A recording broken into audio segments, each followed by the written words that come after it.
From the command deck of the Kethari battle cruiser, Devourer's Fong, Fleet Admiral Zeth Cole adjusted his ceremonial war claws, watching the pathetic little human settlement grow larger on the tactical screen.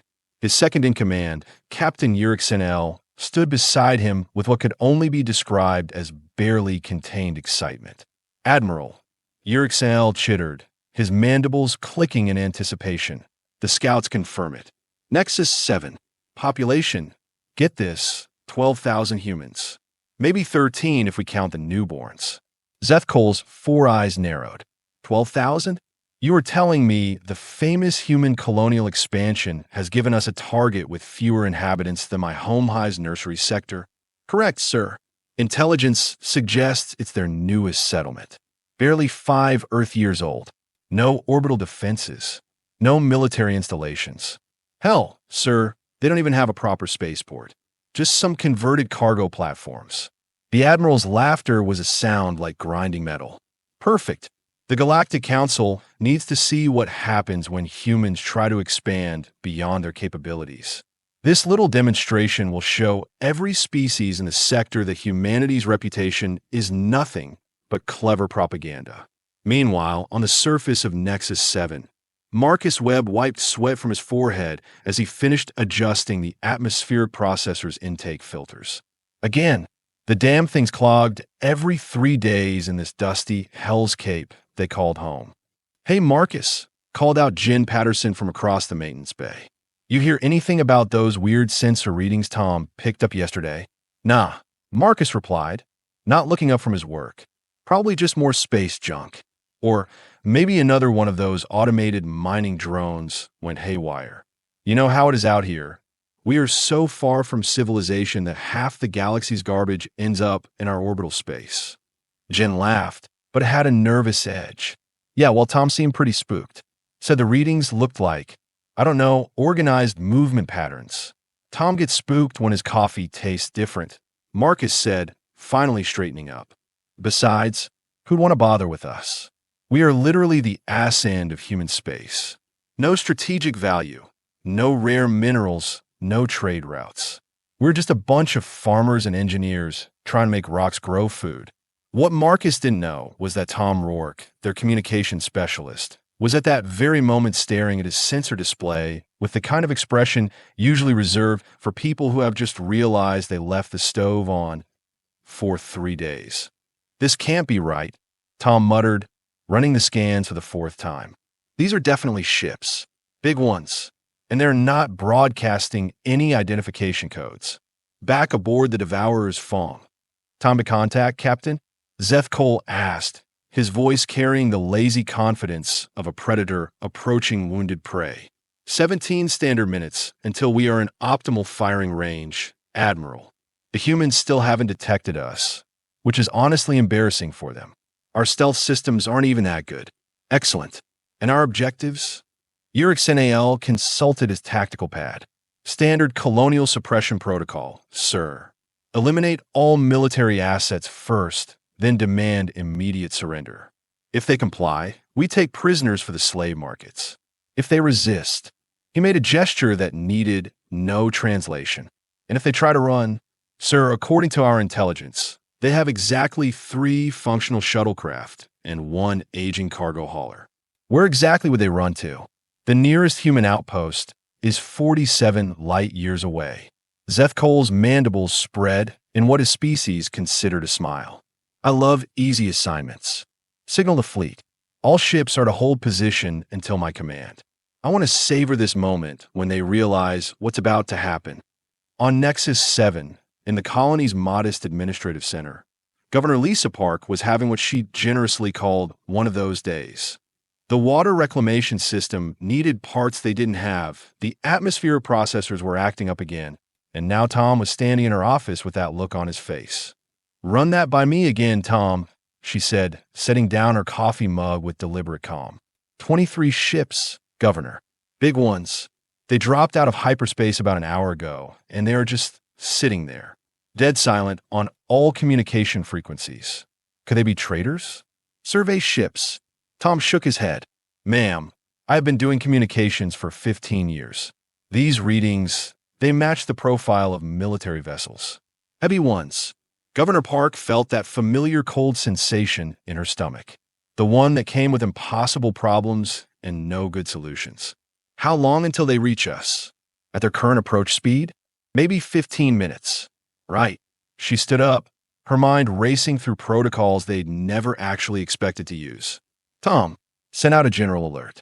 Code yellow for now. I want all department heads in the briefing room in 5 minutes. As Tom rushed out, Governor Park looked out her window at the bustling colony below. Farmers tending to hydroponic gardens.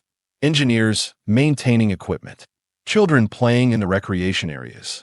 12,000 people who'd come here looking for a new life, not a war. Shit, she said quietly. Aboard the Devourer's Fong, monitoring human communications. Sir, the communications officer's excitement was palpable. We are intercepting their internal transmissions. They have detected us. Oh, have they now? Zeth Cole settled back in his command throne.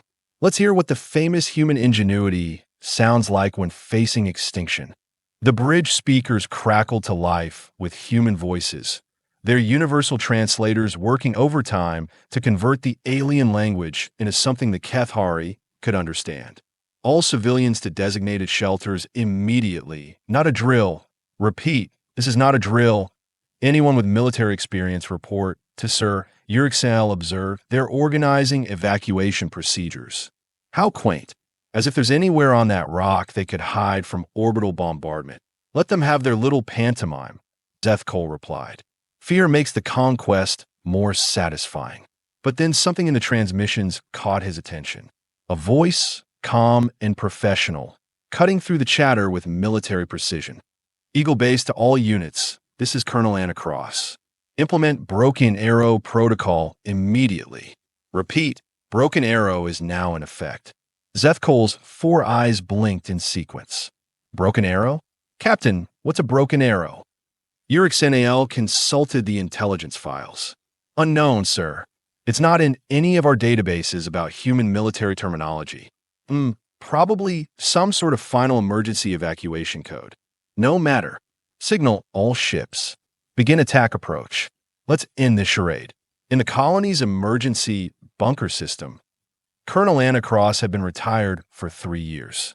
She'd come to Nexus 7 looking for peace, quiet, and maybe a chance to grow the perfect tomato. Instead, she was standing in a command bunker that barely qualified as a supply closet, looking at tactical displays that were older than some of her former subordinates. Status report, she barked, slipping back into command mode like putting on a comfortable old coat. 23 hostiles, confirmed military configuration, reported Jake Morrison, a former Navy sensor specialist who'd been running the colony's weather station until 10 minutes ago. They're not trying to hide anymore. Full attack formation. Civilian evacuation. 70% complete, answered Rebecca Stone, who traded her Marine Corps uniform for farmer's overalls, but apparently hadn't forgotten how to coordinate logistics. Remaining non-combatants are moving to the deep shelters now. Good. Now, what do we got to work with? The silence that followed was not encouraging. Ma'am, said David Kim, formerly a combat engineer, currently the colony's chief maintenance supervisor. We have got hunting rifles, some construction explosives, and a lot of agricultural equipment. That's it. Well, David hesitated. There's one thing, but you're not going to like it. Colonel Cross raised an eyebrow. At this point, I will take anything. The mining operation on the northern continent. They've got some serious excavation charges. Military-grade stuff left over from the terraforming project. How much? About 200 tons of high-yield explosives. But ma'am, they are 40 kilometers underground and completely inaccessible. The mining shafts were sealed after the terraforming was complete. Cross was quiet for a long moment. David, how long to unseal those shafts? Ma'am, with respect, that's impossible. The access tunnels were collapsed and filled with concrete. It would take weeks with proper equipment. To David, her voice carried the kind of authority that made people stop talking. How long? He swallowed hard. If we used the emergency demolition charges from the construction depot, and if we completely ignored every safety protocol ever written, and if we got incredibly lucky, maybe 6 hours. We don't have 6 hours. We got maybe 10 minutes. On the bridge of the Devourer's Fong, Admiral, we are receiving a transmission from the human colony. Put it through. The main screen flickered to life, showing a middle-aged human woman in what appeared to be some sort of official uniform. She looked tired, worried, but not terrified. Zeth Cole found this mildly disappointing. This is Governor Lisa Park of Nexus 7 Colony. To the fleet currently approaching our system, please identify yourselves and state your intentions. Zeth Cole gestured for the communications officer to open channel. I am Fleet Admiral Zeth Cole of the Kethari Dominion. Your colony is now under our jurisdiction. You will surrender immediately and prepare for occupation. Resistance will result in the total annihilation of your population. The human woman was quiet for a moment. When she spoke again, her voice was steady. Admiral, this is a civilian colony with no military assets. We pose no threat to your forces. Surely there's some way to resolve this diplomatically. Diplomacy? Zeth Cole's laughter echoed through the bridge. Human, you're not in a position to negotiate. You have 30 seconds to begin broadcasting your surrender on all frequencies, or we will demonstrate why the Kethari Dominion rules this sector. The screen went dark. Sir, reported the tactical officer, the human colony has ceased all transmissions. No surrender broadcast detected. Then they have chosen death. All ships, open fire. Target their power generation facilities first. Let's see how brave they are in the dark. In the colony bunker, Governor, they are firing. Jake's voice cracked as the first energy blasts lit up his sensors. Colonel Cross watched the tactical display with professional interest. Interesting. They are not trying to level the whole colony. They want us alive. Ma'am, how is that good news? Because, Jake, it means they are overconfident. They think this is already over. She turned to the assembled group of former military personnel who'd somehow ended up as farmers and maintenance workers. Ladies and gentlemen, we have approximately 7 minutes before those ships are close enough for a ground assault. I need options. Ma'am, Rebecca spoke up. What if we were thinking about this all wrong? Explain. We keep talking about what we don't have. No military ships, no orbital defenses, no heavy weapons. But we do have something they probably don't expect, which is... Rebecca smiled grimly. We are human. Aboard the Devourer's Fong. 5 minutes later, sir, something's wrong. The tactical officer's voice carried a note of confusion that immediately got Admiral Zeth Cole's attention. Define wrong, Lieutenant. The human colony, sir. Our bombardment has eliminated their main power grid and communication arrays as planned, but they are not surrendering. In fact, our sensors are detecting increased activity levels. What kind of activity? Unknown, sir. There's a lot of electromagnetic interference from our bombardment, but it looks like machinery, heavy equipment moving around. Captain Uric studied his own displays. Admiral, they can't possibly be mounting any kind of meaningful resistance. Our intelligence reports were very clear. No military assets, no weapons manufacturing, no defensive installations. Then what are they doing? The answer came 2 minutes later, when every sensor on every ship in the Kethari fleet suddenly screamed alarm warnings simultaneously. Sir, massive energy signature from the planet's surface. Something's coming up. On the tactical display, a new contact appeared. Something large, moving impossibly fast, climbing out of the planet's gravity, well like it was shot from a cannon. What in the seven hells is that thing? Zeth Cole demanded. Unknown, sir. It's huge. Mass readings suggest something the size of a heavy cruiser, but it's moving like a fighter. That's impossible. Humans don't have anything like that. Sir, it's changing course. Direct intercept trajectory with our formation. Admiral Zeth Cole stared at the display in growing disbelief. Whatever was coming at them was accelerating at rates that should have turned any living crew into paste. No known technology could generate that kind of thrust without inertial compensation systems that weighed more than most starships. Evasive maneuvers, he ordered. All ships, scatter formation. But even as the words left his mouth, he knew it was too late. The mysterious human projectile was moving too fast, and they were too close to the planet to build up any meaningful speed. 0.7 minutes after the attack began, the thing that had once been Excavator Unit 7, the largest mining machine ever deployed on Nexus 7, completed its ballistic trajectory and impacted the Keth Hari flagship at a relative velocity of roughly 47,000 kilometers per hour. The explosion was visible from 3-star systems away, in the aftermath, as debris rained down on Nexus 7 like a particularly violent meteor shower. Colonel Anna Cross stood in the remains of the colony's command bunker and allowed herself a small smile. "Ma'am," Jake Morrison's voice was filled with awe. "How did you know that would work?" "I didn't," she replied honestly. "But David was right about one thing. We couldn't access those mining charges through the tunnels. So we brought the mountain to them instead." Governor Park, who had somehow managed to maintain her composure throughout the entire ordeal, finally asked the question everyone was thinking. "Colonel, how the hell did you turn a mining machine into a guided missile?" "Simple," Cross replied. "We didn't guide it at all. We just aimed it at the biggest target and let physics do the rest. Sometimes the best weapon isn't the most sophisticated one. Sometimes it's just the biggest rock you can throw really, really hard." Outside, the remaining Kethari ships were already jumping to hyperspace, apparently having lost their enthusiasm for easy conquests. The entire battle had lasted exactly 7 minutes and 32 seconds. And somewhere in the wreckage of what had once been the most feared battlecruiser in the Keth Hari fleet, Admiral Zethkol's final log entry would serve as a warning to anyone else who thought humans were easy prey. Note for Dominion Command: recommend immediate revision of human threat. Assessment: they are not advanced. They're not sophisticated. There's something much worse. They are creative.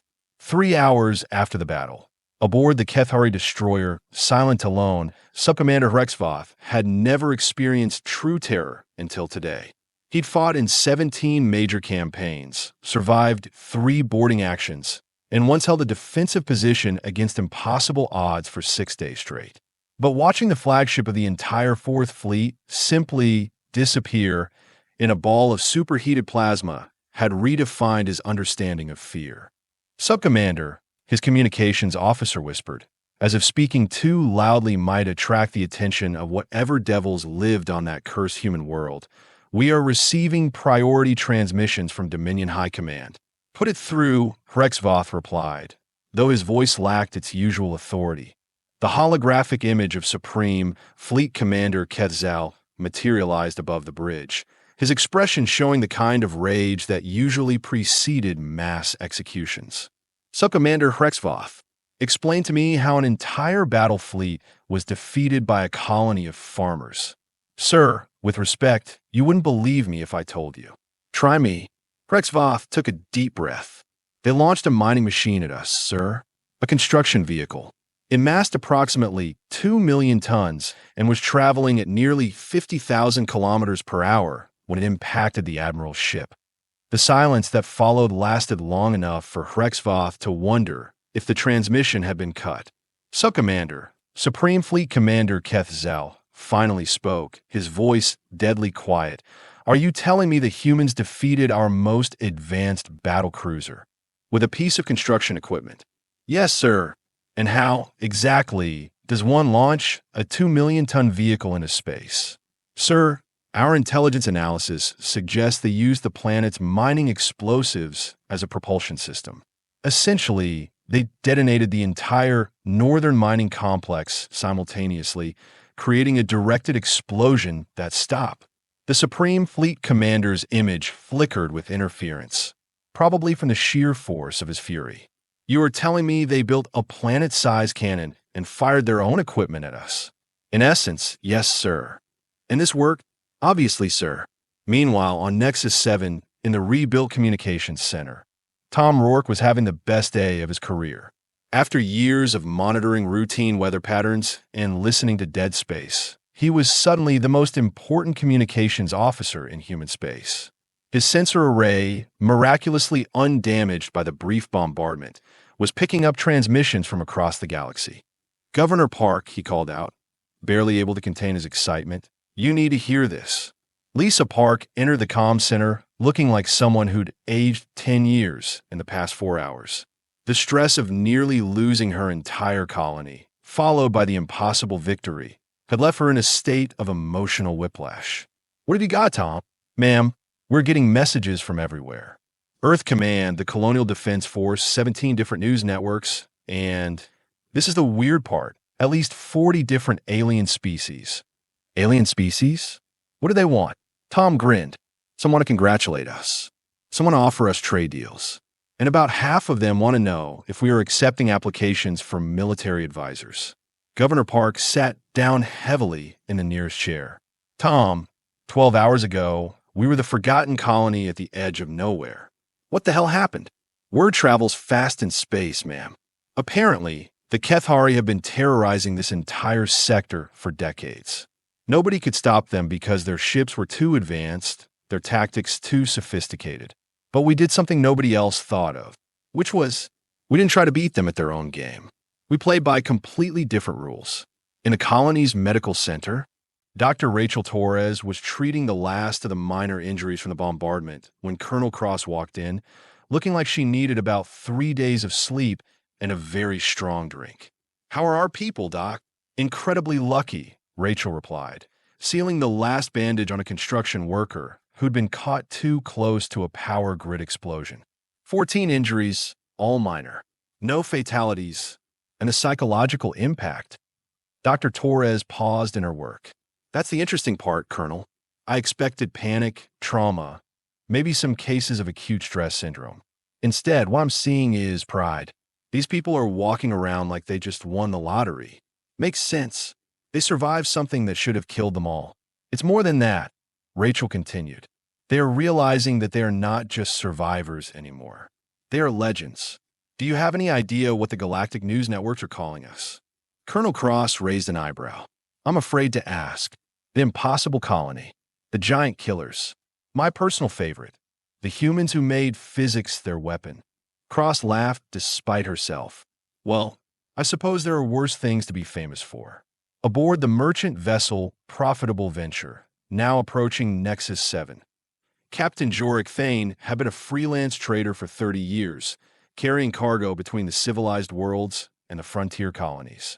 He'd seen wars start and end, watched entire species rise and fall, and generally minded his own business while making a modest living.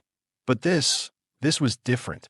"Captain," his navigator called out, "we are getting approached by 3 more ships. That makes 17 vessels waiting for permission to land." Jorik looked at his tactical display in amazement. In all his years of trading, he'd never seen so much traffic around a single colony world, especially not one as remote as Nexus 7. "What kind of ships are we talking about?" 2 more news vessels, a diplomatic courier from the Altarian Republic, and, "Captain, this is weird, a Kethari heavy freighter." "A Kethari ship? Here? Are they insane?" "Sir, they are broadcasting on all frequencies that they are carrying humanitarian aid and requesting permission to deliver medical supplies." Jorik stared at his navigator. "The Kethari are offering humanitarian aid to the colony that just destroyed their flagship?" "Apparently so, sir." "Hail them. I want to hear this for myself." The main screen flickered to life, showing a Kethari captain who looked profoundly uncomfortable. "Greetings, human vessel.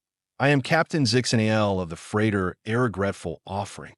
We are here to deliver medical supplies and construction materials to Nexus 7 colony." "Captain," Jorik replied, "forgive my curiosity, but weren't your people trying to conquer this place a few hours ago?" The Kethari captain's mandibles clicked nervously. "There's been a policy revision. The Dominion High Command has decided that the humans of Nexus 7 represent a valuable potential ally rather than a target for conquest." Just like that, "Human captain, when a species demonstrates the ability to turn mining equipment into weapons of mass destruction, diplomatic relations become preferable to military ones." Back on Nexus 7, in the colony's main meeting hall, the emergency assembly had been called for 1800 hours, but by 1730, every seat in the hall was filled and people were standing along the walls. Governor Park looked out at the faces of her colonists, many of whom she'd personally recruited for this venture, and felt a mixture of pride and overwhelming responsibility. Ladies and gentlemen, she began, I think it's safe to say this has been an eventful day. The laughter that rippled through the crowd was tinged with hysteria. As you all know by now, our little demonstration of human ingenuity has attracted some attention. Tom, would you give everyone the communication summary? Tom Rourke stood up, consulting his datapad. In the past 6 hours, we have received contact from 43 different species, 12 major news networks, the Earth Colonial Administration, and approximately 200 private individuals offering everything from military contracts to marriage proposals. More laughter, this time more genuine. The Galactic Trade Federation has offered us provisional membership with full commercial rights. The Altarian Republic wants to establish a permanent diplomatic mission here. And the Kethari Dominion has officially apologized for the misunderstanding and offered to pay for all reconstruction costs. What about Earth? Someone called out from the back. Governor Park smiled. Earth Command has upgraded our status from frontier colony to strategic asset. We're getting a full communications relay, a proper spaceport, and, she paused for effect, a permanent defense squadron. The cheering that erupted nearly lifted the roof off the building. Later that evening, in Colonel Cross's temporary quarters, Anna Cross sat alone in her small apartment, staring out the window at the debris field that had once been the most feared battle fleet in the sector. The irony wasn't lost on her. She'd retired from the military to get away from war, only to fight the most important battle of her career as a civilian, but a knock at her door interrupted her thoughts. Come in. Governor Park entered, carrying 2 cups of coffee and looking like she needed both of them. Thought you might want some company, Lisa said, handing over one of the cups. Thanks. Hell of a day. Anna, can I ask you something? When you gave the order to turn that mining machine into a missile, did you really think it would work? Colonel Cross was quiet for a long moment. Honestly, I thought we were all going to die. But I figured if we were going out, we might as well make it memorable. Well, mission accomplished. The news networks are calling it the greatest military upset in galactic history. It wasn't military genius, Lisa. It was desperation and dumb luck. Maybe, but that's what makes it so perfectly human, isn't it? We don't win because we are stronger or smarter or more advanced. We win because we are too stubborn to know when we are beaten. Anna raised her cup in a mock toast. To being too stubborn to die. To being human. Lisa replied 0.6 months later, aboard the Earth Defense Force cruiser Defiant. Admiral Patricia Hawkins stood on the bridge of her flagship, looking down at the thriving colony that had become the most famous human settlement outside of Earth itself. What had once been a struggling frontier outpost was now a major hub of interstellar commerce and diplomacy. Admiral, her communications officer reported, we are receiving a priority transmission from Earth Command. Fleet Admiral Morrison wants a status update on the Nexus 7 defense grid. Tell him it's operational and impressive, Admiral Hawkins replied. Orbital platforms, energy shields, and a very enthusiastic colonial militia that's been training with some unconventional tactics. Ma'am, about those tactics, yes, Lieutenant, is it true that they have been experimenting with launching asteroids at target drones? Admiral Hawkins smiled. Lieutenant, when you're dealing with humans who have already proven they can turn mining equipment into planet-killing weapons, you don't question their methods. You just make sure you are pointing them at the enemy. Below them, Nexus 7 continued its work of proving that sometimes the best defense wasn't the most sophisticated technology or the most advanced strategies.